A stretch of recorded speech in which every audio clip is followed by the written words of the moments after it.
Bueno, pues es para mí, sinceramente, una gran alegría el estar aquí.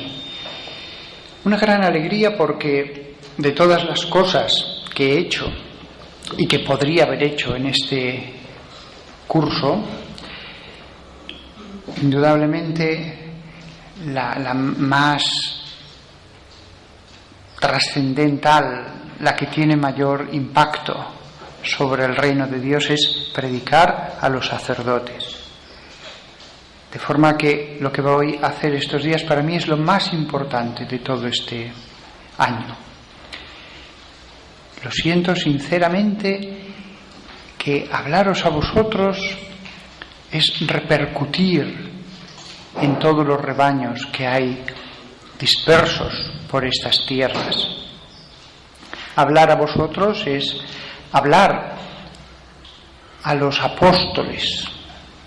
Me dirigiré a vosotros como apóstoles durante este retiro en sentido estricto, en sentido técnico.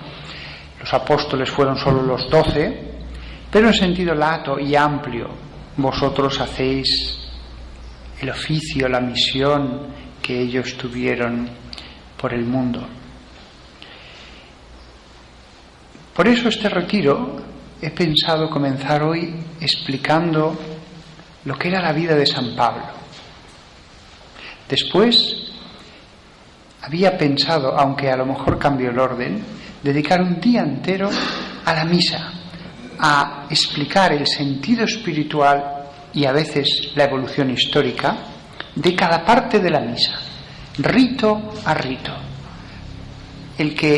Cada rito que hagamos, por pequeño y mínimo que sea, en algo que vamos a celebrar cada día hasta el final de nuestros días, sepamos cuál es su simbolismo espiritual o al menos su evolución histórica. Y después, los días siguientes, había pensado poner dos películas como objeto de meditación. Una, El crimen del padre Amaro, como objeto de nuestra meditación sobre el mal sacerdote, y que lo meditáramos aquí y explicáramos varias cosas. Creo que puede ser muy útil. Y otra película al día siguiente para meditar el buen sacerdote, la película inglesa Becket, que lo mismo, es un objeto de meditación fantástico para nosotros sacerdotes. Yo recuerdo que me la pusieron en el seminario a las 2 semanas de llegar y me impactó de un modo impresionante. Me he acordado de ese santo todos los días de mi vida desde que vi esa película. Bien, pasemos entonces, lo primero de todo, a San Pablo. San Pablo como modelo nuestro, que somos apóstoles, como modelo de aquellos que hacemos su misión. San Pablo, después de su conversión, lo primero de todo que hizo fue marchar a Arabia, y allí estuvo orando en meditación, apartado de todos, 3 años. La primera fase fue esa, una vida, no sabemos si eremítica, no sabemos si se dedicaría a alguna pequeña cosa, pero primero la formación. Él no se hizo apóstol al día siguiente. Él primero, como San Ignacio de Loyola, que no dijo un buen día voy a fundar la orden de los jesuitas, sino que primero él lo que quiso es conocer a Dios, buscar a Dios. Ya lo conocía, era un hombre creyente. San Pablo ya lo conocía, era alguien que se había formado muy bien. Y sin embargo, esos hombres sienten en su interior, no, primero tengo que conocer a Dios, tengo que purificarme, tengo que cambiarme. Por eso que nadie aquí, por lo que yo diga estos días, se sienta ofendido. Tengo la mejor de las concepciones acerca de vosotros, hermanos sacerdotes. No pienso mal, pero todos necesitamos conversión, todos la necesitamos. Aunque hablara al mismísimo Papa, le diría: fíjese en él, transfórmese. Todos necesitamos hacer lo que hizo San Pablo, y podríamos hacerlo, incluso sin dejar nuestras parroquias, sin dejar nuestro trabajo. No digo que estemos 3 años en Arabia viviendo como eremitas, no, pero podríamos tantas veces retirarnos con Dios, retirarnos a conocer a Dios, retirarnos no a un desierto de 3 años, a un pequeño desierto. A nosotros en el seminario se nos aconsejaba el hacer un retiro mensual de mediodía con otros sacerdotes o a solas, en un monasterio o incluso en nuestra misma casa. Decir: vamos a dedicar una mañana hasta la comida. Arabia está en la base de todo lo que después llegó a ser San Pablo, como Ignacio de Loyola, como Jesús de Nazaret, cuando se va al desierto, sin contar con todo el tiempo que había estado ya preparándose.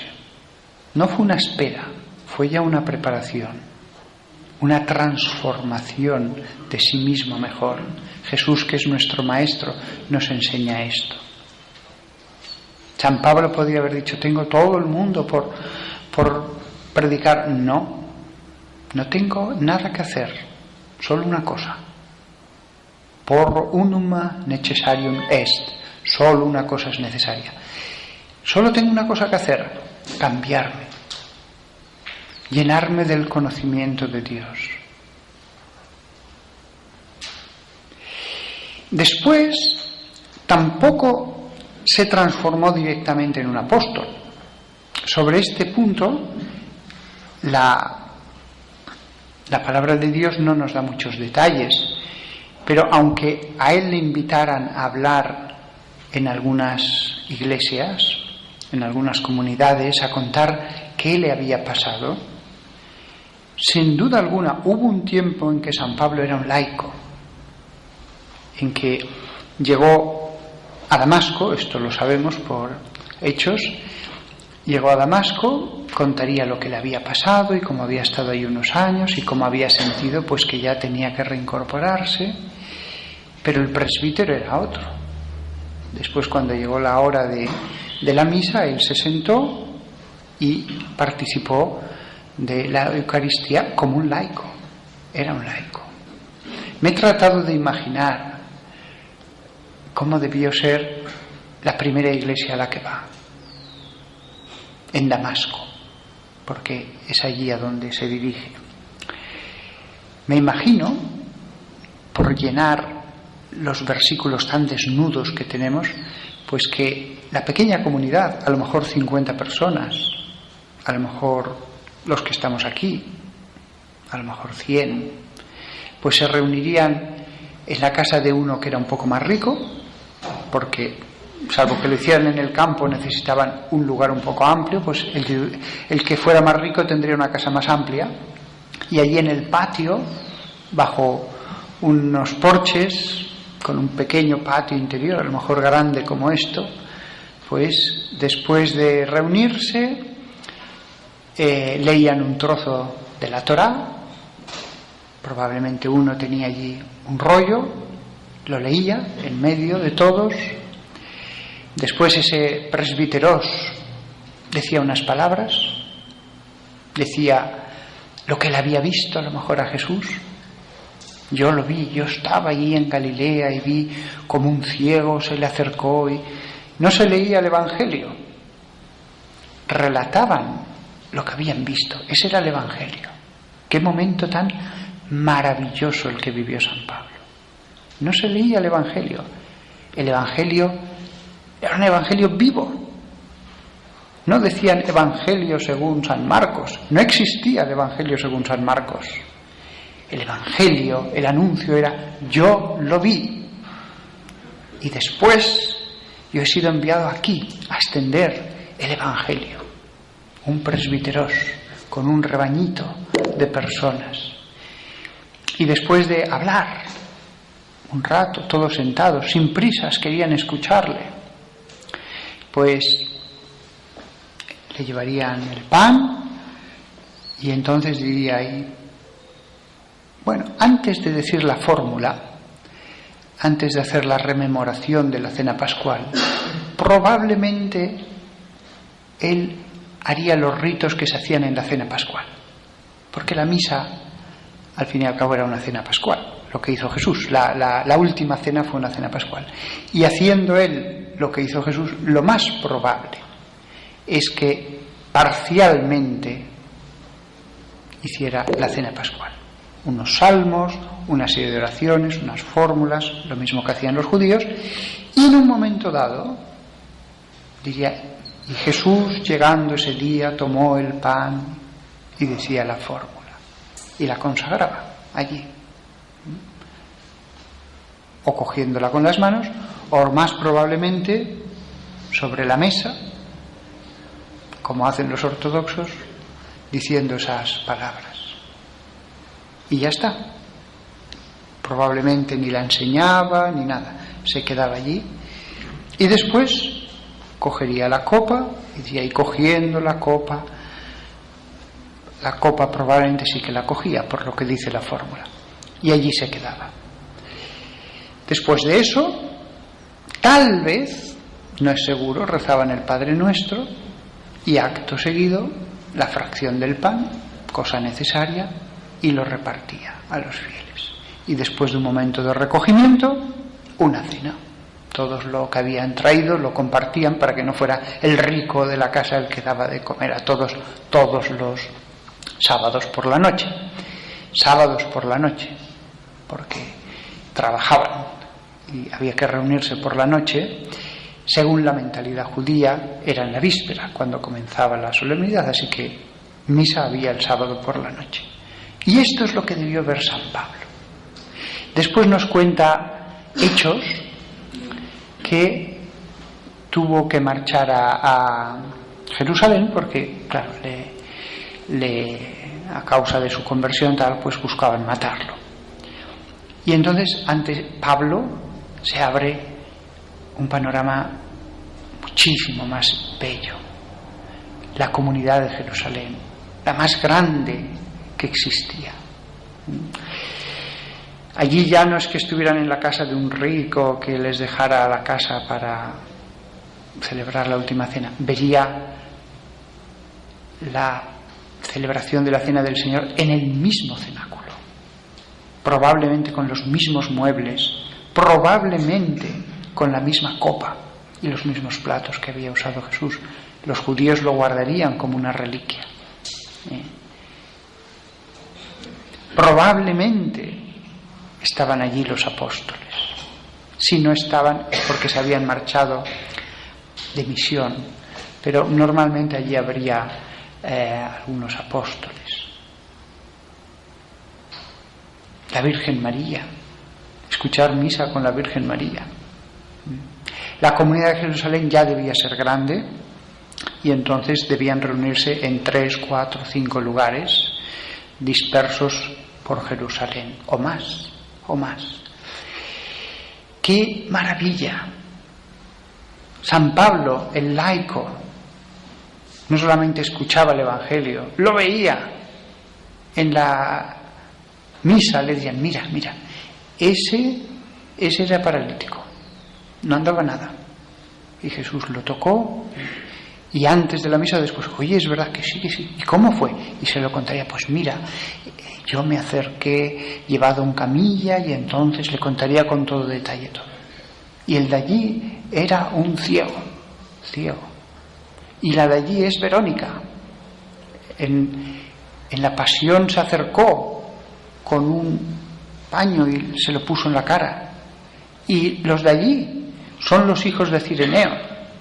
En una carta de San Pablo aparece: saludad a los hijos del Cireneo, sin dar más explicaciones porque eran conocidísimos y porque probablemente eran los hijos del que llevó la cruz. Imaginaos una misa en la que San Pablo le dicen: sí, ellos son, y se acercan: sí, nuestro padre lo llevó la cruz, sí, la llevó tal, y sigue trabajando en lo mismo, es un hortelano en las afueras de Jerusalén, pero va a dar testimonio y de vez en cuando se marcha unos cuantos días a las aldeas de alrededor a predicar. ¡Qué maravilla! San Pablo podía haberse puesto a trabajar, pero probablemente les dijo a los apóstoles: aquí estoy, si queréis me doy al 100% a extender el mensaje. Y entonces los apóstoles, que necesitarían gente, pues le dirían: pues sí, muy bien, no tienes familia, todavía no tienes trabajo, pues no lo busques, encárgate, y le darían actividades que eran necesarias de administración. Mira, todos los días en tal sitio necesitamos que ayudes a dar pan y tal a los pobres. Después llegaría allí: mira, necesitamos ir a lavar todas estas cosas de los más enfermos que no tienen familia y que han sido abandonados, y después tenemos que ir a tal sitio a recoger que nos da una oveja cada 3 semanas y este nos da un poco de lana y este nos da tal, y después vamos al mercado, lo vendemos. Trabajo tendrían. Y después que ya lo conocían, que San Pablo iba aprendiendo, aunque había aprendido por vía mística en Arabia, eso nos lo dice en una carta, que conoció a Jesús allí. Después que ya estaba formado, quizás que habían pasado 2, 3 años, le dirían: oye, ¿te animarías a ir a predicar a tal sitio? Tú estás formado, tú tienes conocimientos. Pues sí, venga, ve con este otro a tal aldea y predicáis allí el camino. Y después le fueron encargando más cosas. Este panorama que os estoy planteando, fijaos, es el natural. No fue apóstol al día siguiente. Él, aunque no lo describe, pero debió tener un cursus como cualquier otro. No lo describe, pero sí que está implícito. Desde la conversión hasta el primer viaje apostólico pasa mucho tiempo. Y sí que describe cómo fue a un sitio, a otro, y conoció a este, conoció al otro. Y que simplemente daba testimonio, nada más, en las comunidades. Pero después, ya de predicar tiempo, probablemente el apóstol Santiago, obispo de Jerusalén, ya no estaban los apóstoles, se habían dispersado. Hay que contar los 3 años de Arabia, más a lo mejor 3 o 4 de formación en Jerusalén y parte en Damasco, más el tiempo desde la resurrección hasta que él va a Damasco a perseguirlos. Ya no estaban los apóstoles. Llegó un momento en que el apóstol Santiago le dijo: si quieres, tal como has manifestado el deseo, te ordenamos presbítero.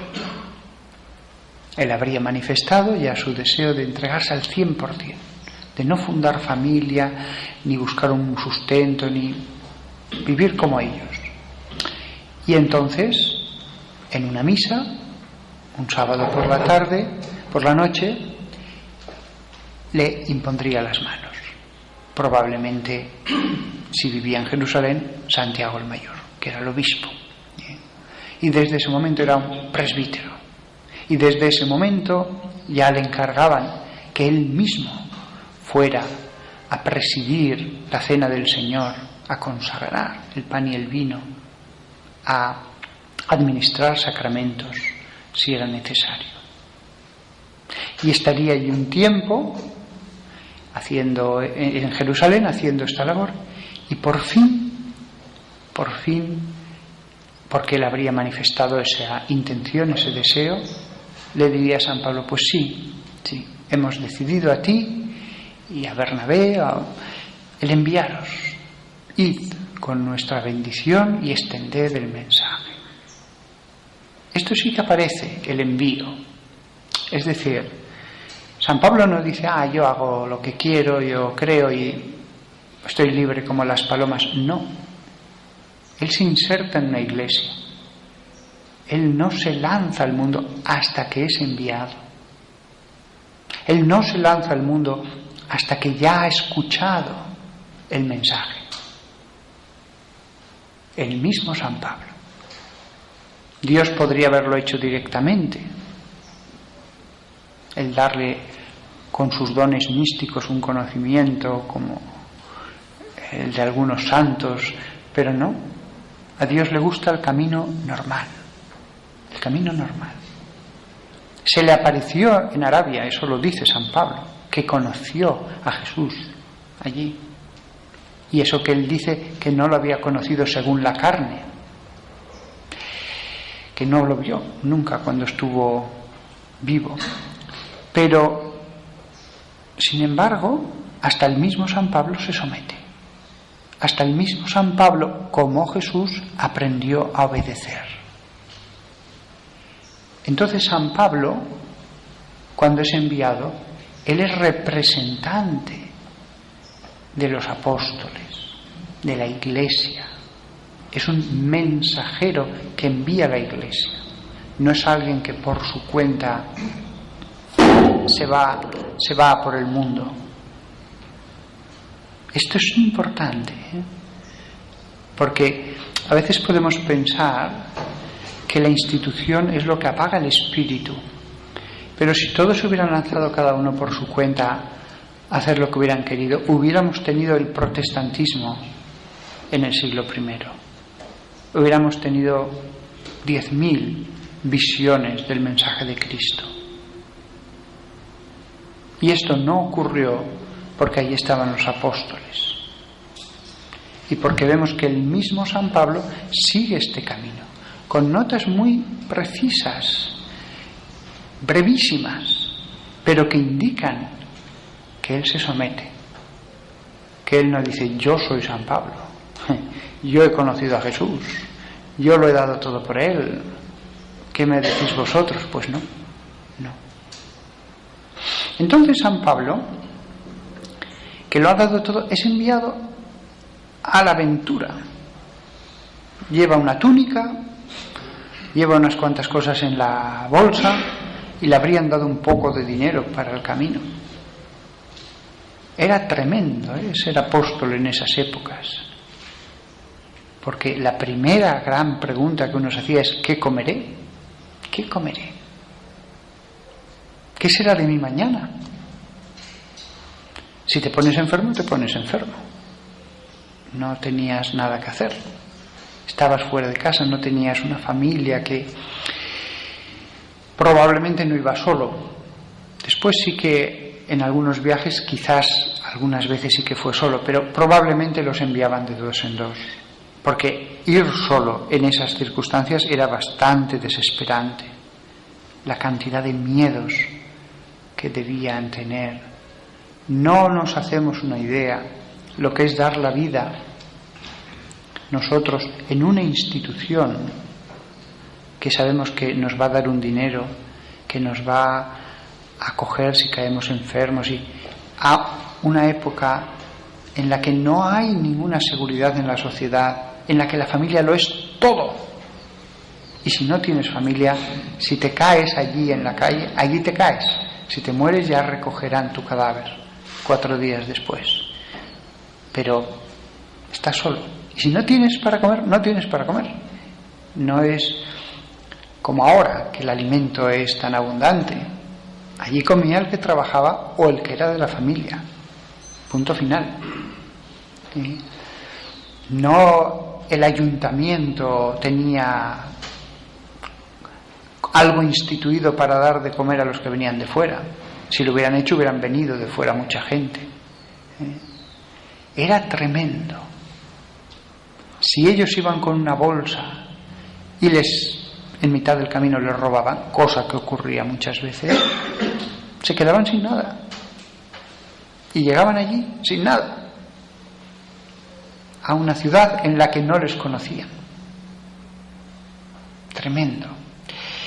Irían de dos en dos y se presentarían a esa comunidad pequeña, en la ciudad en la que pararan, y sí, la comunidad les acogía por un tiempo.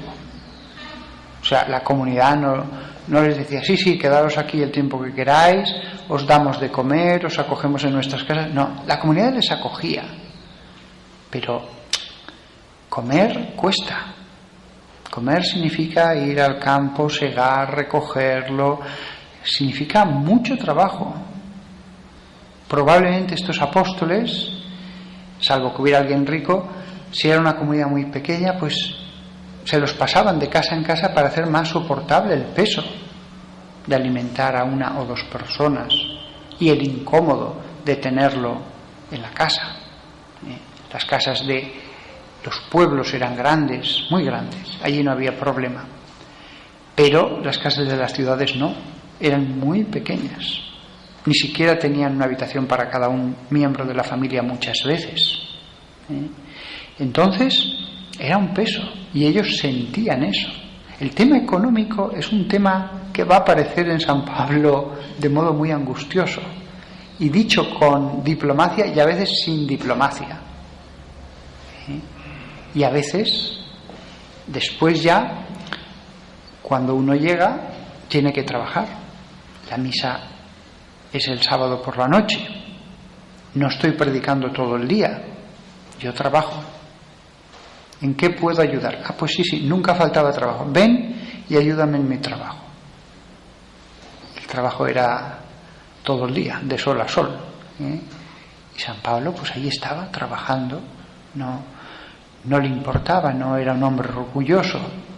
Y cuando llegaba el sábado, sí, predicaba, decía la misa. El resto de la semana, a su anfitrión le diría, ¿te importa que vaya a predicar a esta familia, a visitarles, ayudar a estos a ver si se acercan al camino? No, vale, ve. Pero iba unas horas. Después volvía a trabajar. ¿Te importa que vaya a la sinagoga el sábado por la mañana y allí pueda empezar a entablar relaciones humanas para después predicar? Evidentemente no llegaba a la sinagoga y les decía, tengo un mensaje. El sinagogo le hubiera echado al momento, le hubiera dicho, aquí predico yo. Él llegaba, escuchaba, ¿quién eres? Pues sí, soy un judío de tal lugar.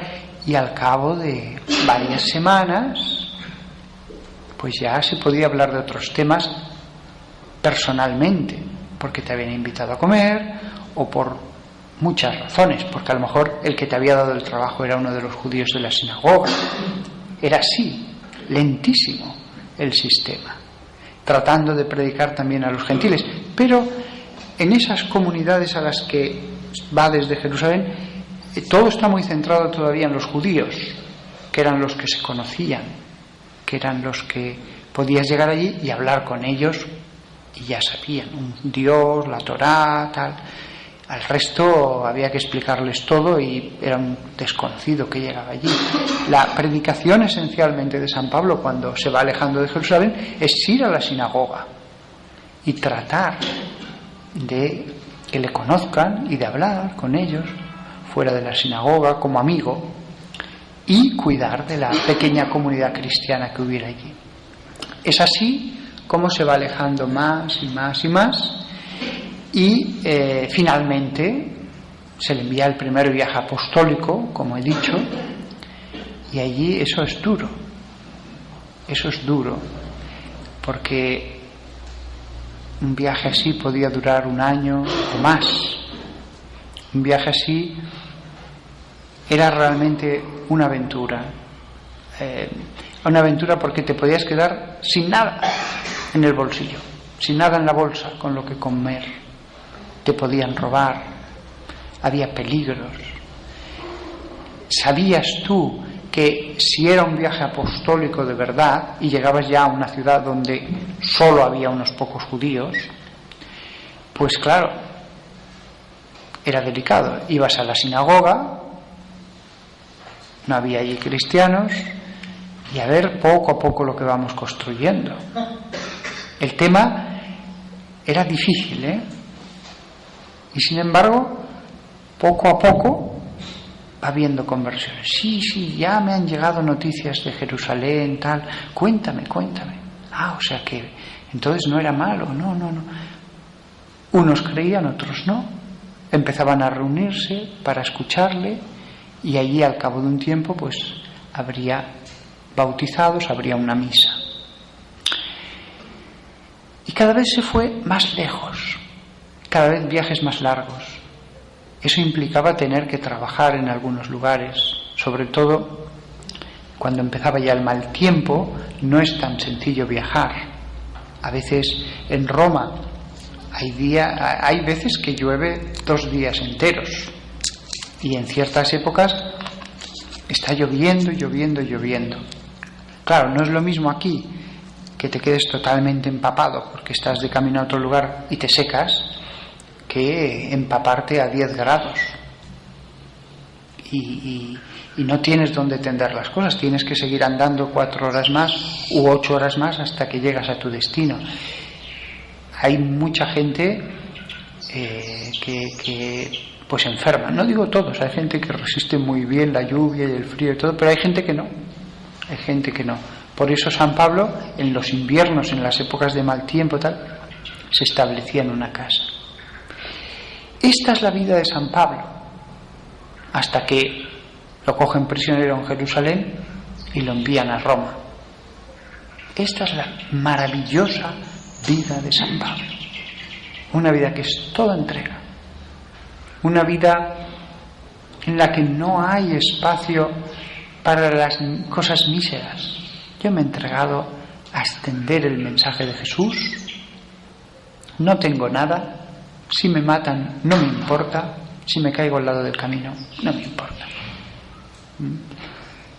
Un hombre que viviría en presencia de Dios, que dedicaría tiempo a la oración, que todo lo que podía lo daba a ayudar a los más necesitados. Un hombre que estaba en contacto con Dios, tenía dones místicos. También de esto queda constancia. Por eso cuando San Pablo nos habla, no nos habla de lo que cree, es que él tenía contacto.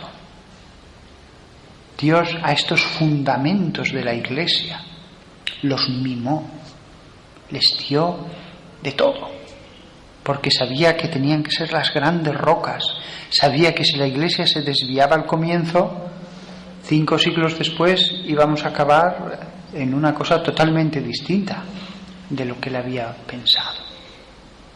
Pero al mismo tiempo que estaba él mimado como los otros 12, la que conocemos mejor es la de San Pablo, pero los otros 12 tenían una vida idéntica, solo que cada uno en una dirección del mundo.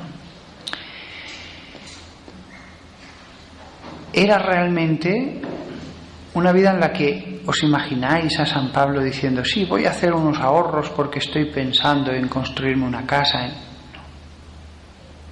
Él no pensaba en la vejez ni... ¿Os imagináis a San Pablo diciendo: mira, estoy pensando en tomar una mujer, establecerme, tener hijos? No hubiera podido condenar a una familia a esa vida. No hubiera podido. Era realmente como un Elías o como un Isaías, solo que predicando el Evangelio, lanzado al mundo, centrado en Cristo. Lo que le interesaba eran las almas, extender el reino, dedicado a la limosna, predicando, contestando preguntas al que se lo pidiera, siempre consciente de que molestaba en la casa donde estaba. Habría algunas que no, que le recibirían con los brazos abiertos, que le recibirían como a un santo, que le mimarían. También habría de eso, también habría. Siempre con el miedo de que podía ir por la calle, usted, síganos, porque alguien le había denunciado y había dicho de él barbaridades y que iba a la cárcel. Fue a la cárcel bastantes veces,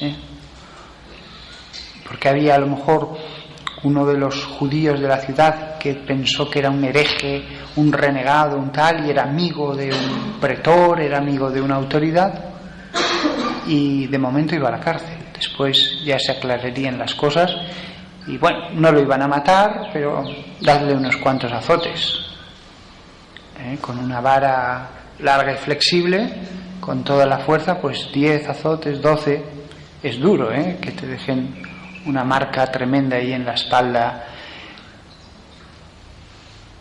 Esta vida que os pongo ante vuestros ojos, tratad vosotros de imaginarla y diréis, qué apasionante, qué aventura. Pues bien, esta es la vida a la que todos vosotros estáis llamados.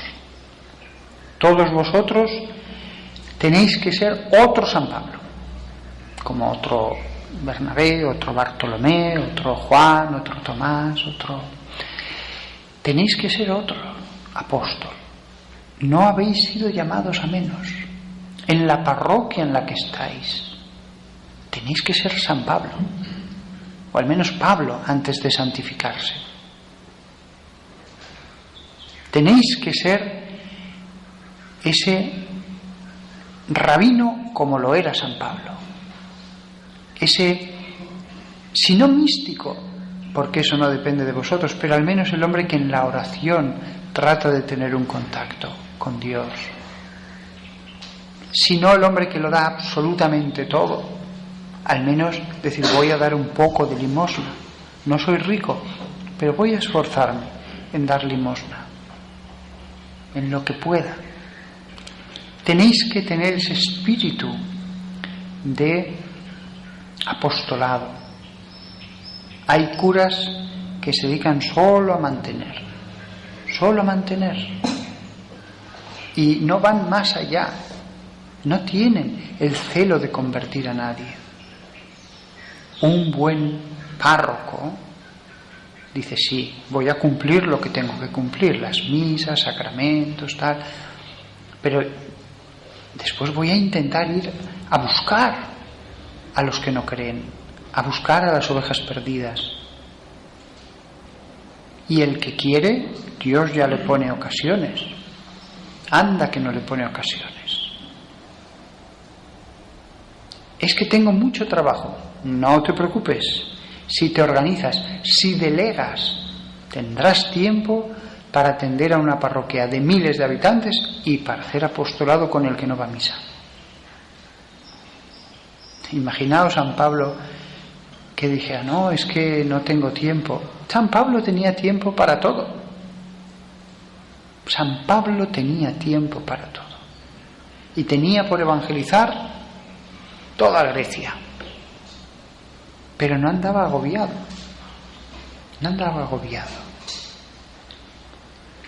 Vosotros sentíos nuevos San Pablo. Volved a releer Hechos de los Apóstoles. Hechos de los Apóstoles como una continuación del Evangelio. Una de las cosas más interesantes cuando uno lee la Sagrada Escritura es que el final del Evangelio y el Hechos parecen un río sin divisiones. Parece como decir, bueno, y ahora la continuación, ahora el siguiente capítulo del Evangelio.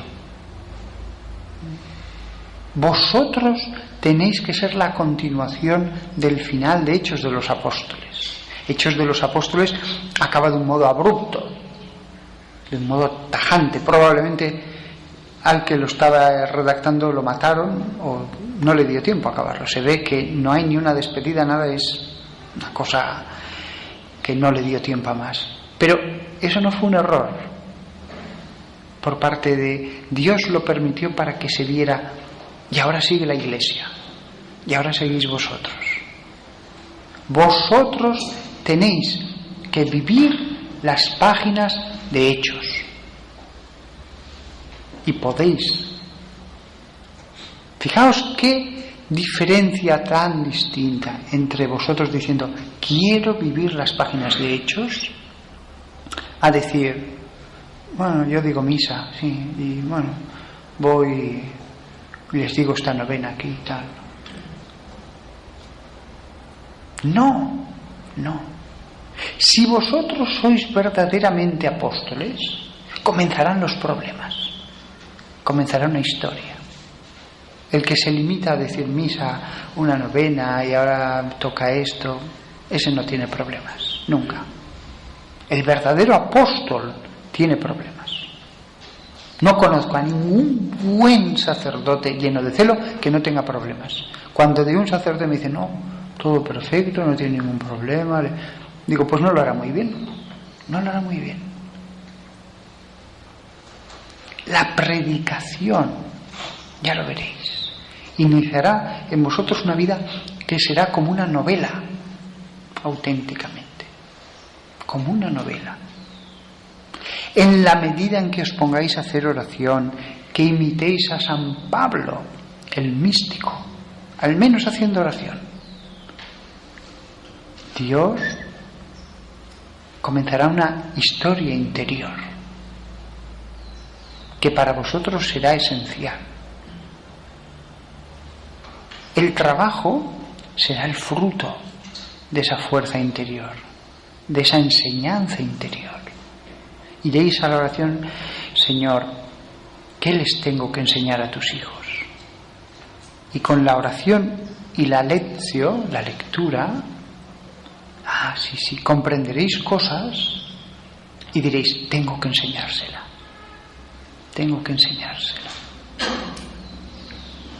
Y así muchos sacerdotes tienen predicación diaria y la gente va a ver qué nos dice hoy, porque no se repite.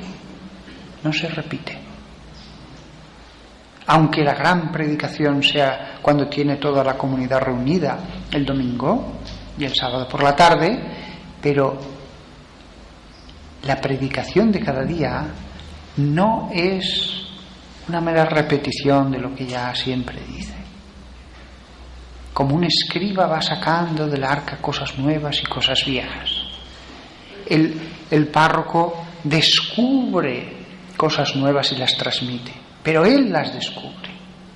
No dice, a ver qué les digo hoy, como diciendo, a ver qué se me ocurre para llenar este tiempo. No, a ver qué me enseña Dios a mí hoy, a ver qué descubro de nuevo hoy en las Escrituras, en la teología, en este libro de espiritualidad, y entonces lo transmito. La predicación pasa a ser algo esencial en la vida del apóstol. No es, venga, sí, pongo unos cuantos chistes graciosos, una anécdota aquí y tal, y les gustará esto. No, es algo mucho más profundo. Es un fuego que uno quiere transmitir. La predicación. Y cuando uno está en la misa, con su comunidad, se siente como San Pablo, cuando estaba con los cristianos. Y cuando ya uno es anciano, ya tiene años, y lleva una vida bajo sus hombros de oración, a veces de ascesis. No digo que os matéis, pero un poco de ascesis, un poco. Pequeños sacrificios cada semana, aunque sean pocos. Cuando uno lleva, el sacerdote es un sacerdote venerable. Cuando está sentado en su sede, uno lo ve y uno dice, sí, es como un San Pablo. Y además, con sus vestiduras, realmente parece un personaje de aquella época. Con su alba, como una túnica, lo parece. Y los buenos sacerdotes tienen un aspecto venerable. Esto siempre es así. El buen sacerdote que ha sido un hombre, cuando digo de oración, no penséis que se ha pasado medio día rezando, no, el plan de vida. Y un hombre que se ha esforzado un poco en tener un poco de ascesis, un poco, y que ha sido fiel, es un hombre venerable. Y la gente lo capta. La gente lo ve y dice, es un patriarca. Él no tiene que decir, soy venerable. La gente ve que es venerable. La gente venera como venerable a lo que es venerable. Nadie es venerado porque diga, soy venerable. Si quieres ser venerado como un patriarca, sé un patriarca. Y esto es en lo que debe convertirse todo párroco. Todo párroco. No debería ser la excepción, ni mucho menos. A no ser de que el camino se desvíe, de que uno caiga en la mundanización. San Pablo, bueno, me voy a instalar aquí, voy a buscar una mujer, busco un trabajo. Si hubiera mundanizado, pudo. A lo mejor en la época de San Pablo había otros que sí que cayeron en eso. Él no. Ya hubiera sido algo bueno con mundano, que no digo malo, tampoco. El párroco venerable, su mera presencia. Al cura de Ars, claro que pongo un extremo de santidad, al final no se le entendía lo que decía. Había perdido los dientes, no había micrófono, no se le entendía. En eso están de acuerdo los que iban a verle. Pero la gente iba a millares, porque querían verlo. La figura del párroco, sobre todo en la sede, escuchando la escritura cuando los lectores la leen, es bellísima. Cuando vosotros estéis en la sede, imaginaros San Pablo que estuviera aquí, con su comunidad, a la que ha amado, a la que se ha dado totalmente, a la que les ha enseñado las escrituras.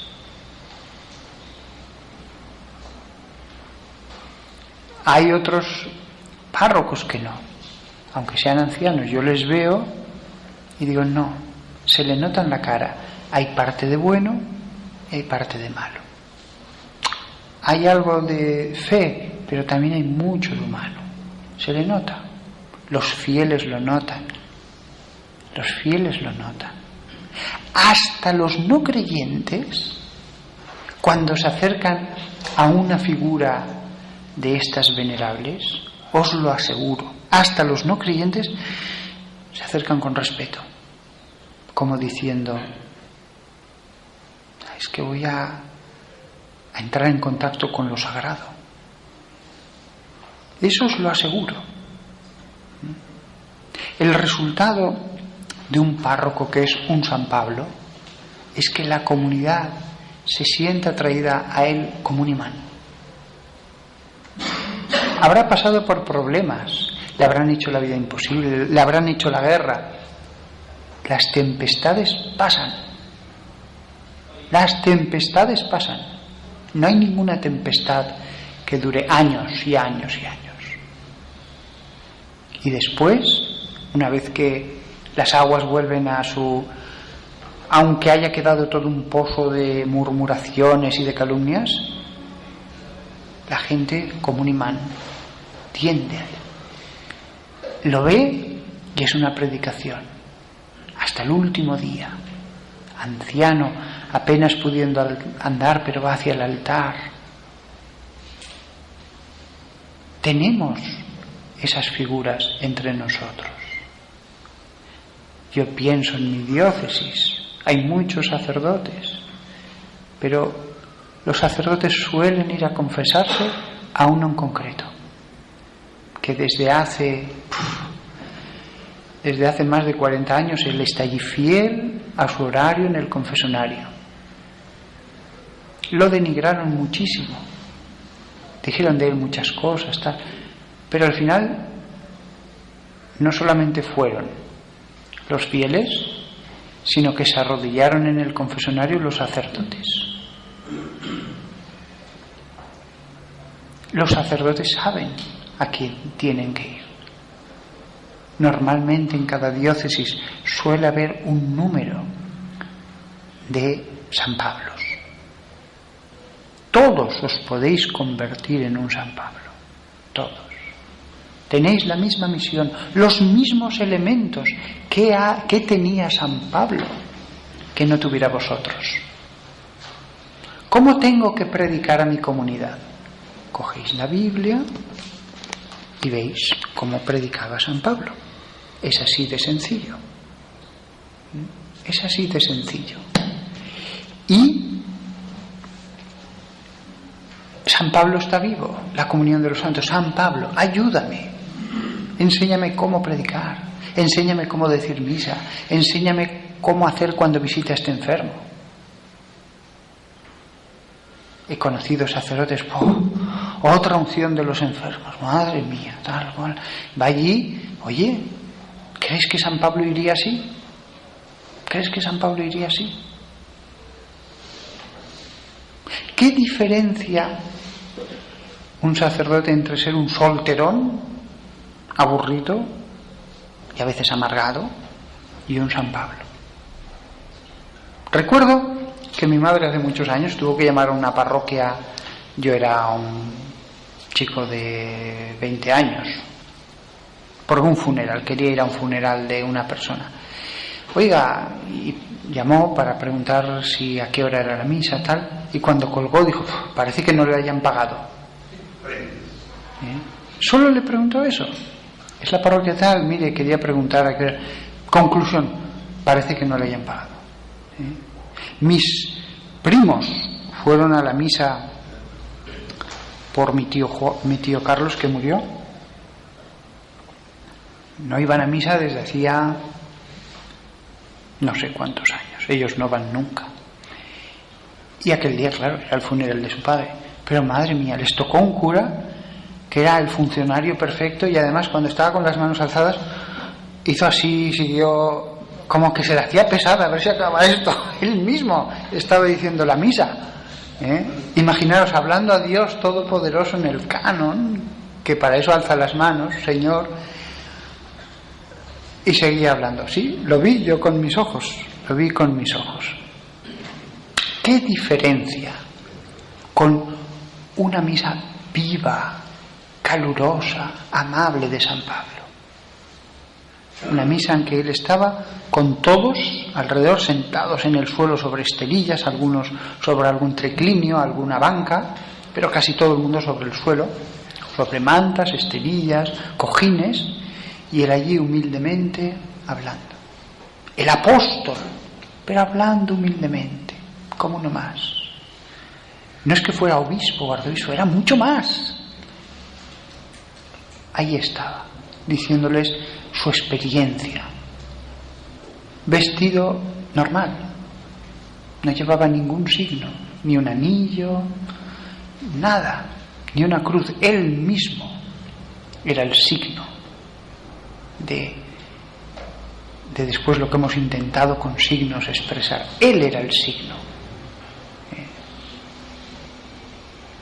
Realmente leemos, pero a veces no captamos el hombre que hay detrás. Cuando leáis las cartas, imaginaos a un San Pablo sentado en una esterilla en el suelo con una lámpara, a lo mejor ya por la noche, porque durante el día habían trabajado o habían caminado y tenían ese momento, y el otro escribiendo.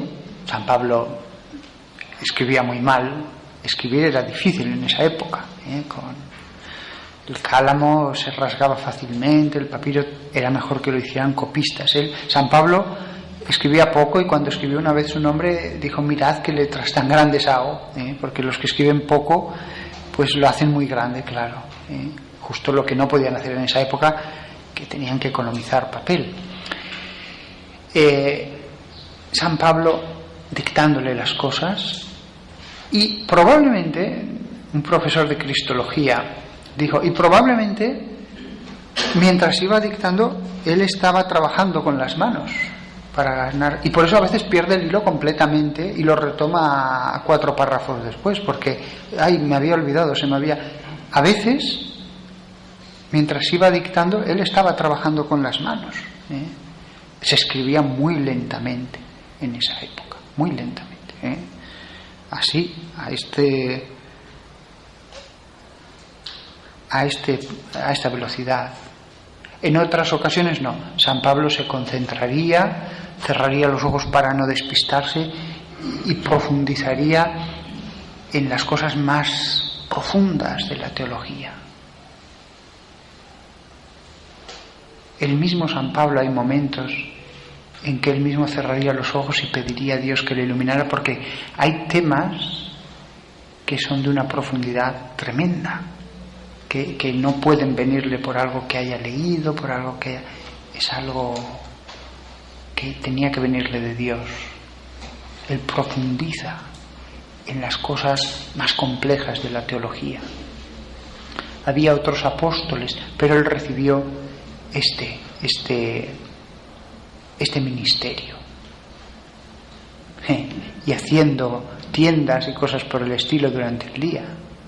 No decía, no, dejadme que tengo que profundizar en la ciencia sagrada. No, él con toda humildad trabajaba, y por eso precisamente, por esa insignificancia que tenía él a sus propios ojos, por eso Dios le concedió la ciencia sagrada. Por eso siempre he pensado que los que cultivan la teología, lo mejor es que trabajen como párrocos, como tal. Si uno está en una universidad, podrá poco dedicarse a lo mejor a la pastoral, porque con clases, con tal, pero al 100% no será bueno. Cuanto más sea una vida equilibrada, mejor. ¿Os imagináis 200 años después, en una comunidad de Éfeso, al presbítero diciendo, mira, este trozo es un trozo auténtico de la carta que nos envió San Pablo? Después lo habían transcrito, lo habían copiado, pero el presbítero le diría, esto es lo que queda de la auténtica carta. Y como en algunas ocasiones la mostrarían a la comunidad, ya no, ahí va, esta es la carta original, que se acabaría degradando totalmente, cada vez sería más pequeña y más degradada, porque el papiro no dura, salvo que esté en condiciones verdaderamente muy especiales de sequedad.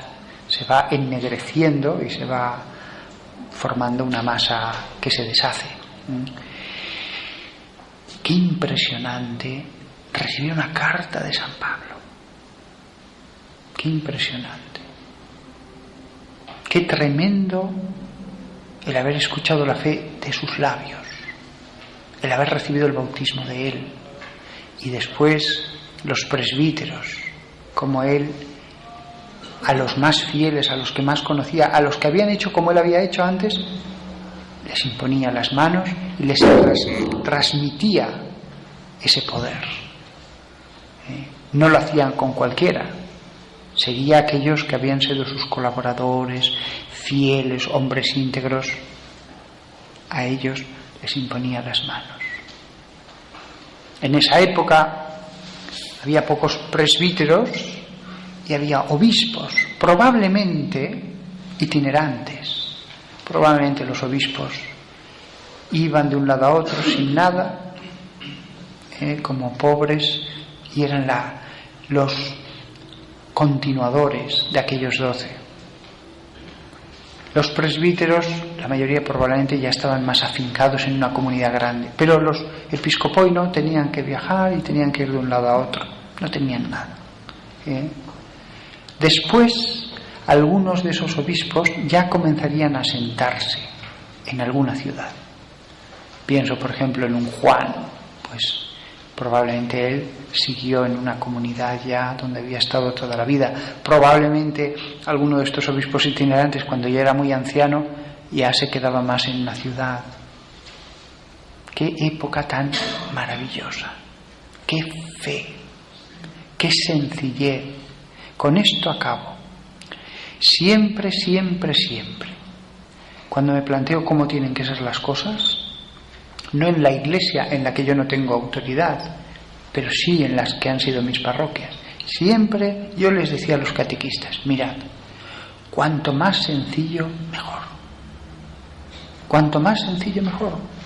Que a veces nos complicamos mucho la vida, que a veces somos nosotros los que nos lo complicamos todo y creemos que hacemos más, creando más estructuras y más estructuras y más estructuras. Yo a mis catequistas les intentaba transmitir, también vosotros sed apóstoles, con esa frescura, con esa simplicidad. A veces ese afán de hacer nos lleva a crear moldes, estructuras, sistemas. Mira, tenemos que reunirnos y trabajar esto y lo otro. Reuniones cuantas menos mejor. Sed apóstoles. Reunámonos a charlar y a orar. A charlar y a orar. Recordadlo siempre. Cuanto más simple todo, mejor. Dios está en la simplicidad. A Dios le encanta la simplicidad. El mejor modo en el que podéis trabajar vosotros, los sacerdotes, es que vean al sencillo San Pablo. Al sencillo San Pablo. Cuanto más os asimiléis a eso, perfecto. Y eso tiene que permear vuestras homilías. Vuestras homilías. Como queráis hacer homilías que sean obras de arte, de la retórica, eso no es el camino del Evangelio. Si la homilía es una transmisión personal, sencilla, de corazón a corazón, eso sí, y no necesita ser muy larga, porque tendréis que decir lo que teníais que decir, no tendréis que llegar a un determinado tiempo ni nada. Tienen que ver a un apóstol allí predicando, pero uno será un apóstol si en la soledad de su casa, en la soledad de la iglesia, él está allí con la Torá, con el Evangelio, con el Nuevo Testamento, diciendo, Señor, enséñame, enséñame. Entonces sí. Y la misa tendrá que ser lo que os he dicho que vio San Pablo en Damasco y después en Jerusalén. Cada misa como un gozo del pastor, un gozo. En la misma sacristía podéis pensarlo, va a salir un apóstol. ¿Cómo saldría San Pablo? Aquí, con su comunidad. En el tiempo de silencio que tengáis, en las comidas hablaremos, en las comidas hablaremos. Pero en el tiempo que tengáis, este puede ser un buen tema. ¿Cuánto me he desviado de San Pablo?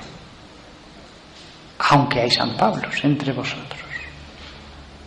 Y aunque todos vosotros habéis hecho bien vuestra labor, bueno, quizás no todos, pero porque siempre, en todo grupo de 12 apóstoles, siempre están representados todos los apóstoles, desde el amoroso San Juan, los celotes, todos, pero también siempre alguno no está más con la bolsa.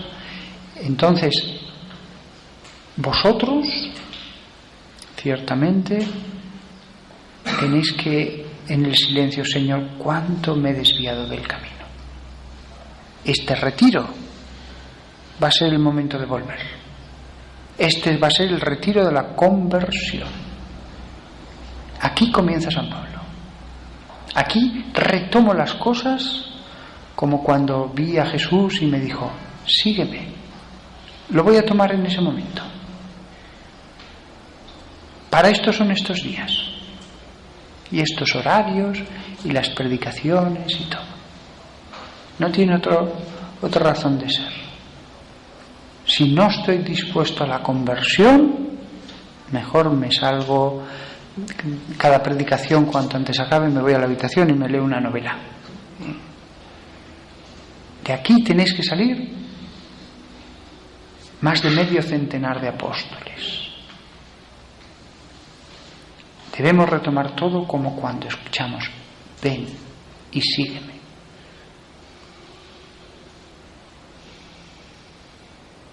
Nada más. Acabamos aquí la charla y nos vemos para la misa.